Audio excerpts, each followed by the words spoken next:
Ne veltui sakoma, kad namą reikia pradėti statyti nuo pamatų. Patikslinsime, jau projektuojant pamatai yra ta detalė, kuri lems namo konstrukcijos tvirtumą ir daug kitų dalykų. Pamatų mados irgi keičiasi, tačiau nemažiau svarbu atlikti visus namų darbus, kad būtų suprojektuoti konkrečiam pastatui tinkami ir prie konkretaus sklypo bei jo grunto pritaikyti pamatai. Iš pamatų pusės, ką mes matom, kokie projektai pareina, tai absoliuti dauguma, net nežinau, net kiek, turbūt 98–99% visų statomų individualių namų yra su poliniais pamatais. Juostiniai pamatai, tai kad įsivaizduot, kas tai yra standartiniai, tipiniai pamatai, kuriuos prieš kokį 10–20 metų visi renginėjo, kitokių net ir nebūdavo.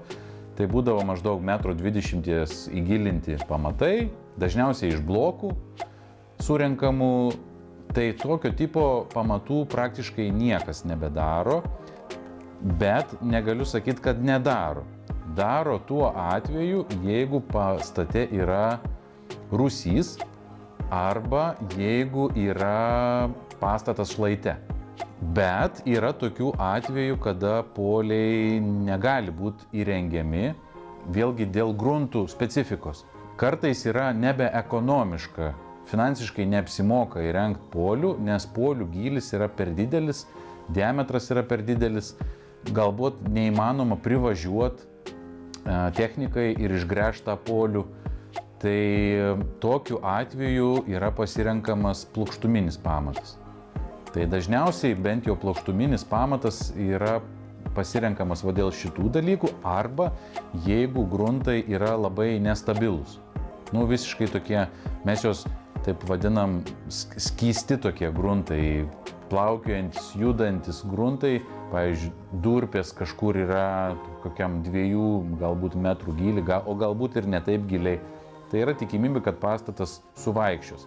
Tai polius įrenginėti teoriškai galima, bet kai polio gylis yra 8, 10 metrų, 20 metrų, ta prasme, tai yra tiesiog finansiškai neapsimoka. Jeigu pastato pamatai kainuoja pusę namo kainos, tai nelogiška. Tai tokiu atveju yra dažniausiai pasirenkamas plokštuminio pamato variantas. Jo vis tik tas toks privalumas pagrindinis yra, kad gruntas labai didelės įtakos nedaro, nes gruntą plokštuminiam pamatui suformuoja dirbtinį. Tai reiškia, pakankamai storą sluoksnį nukasa, padaro duobę ir ten padaro tvirtus, gerai drenuojančius vandenį gruntus. Kodėl būtent reikia, kad gerai drenuotų vandenį?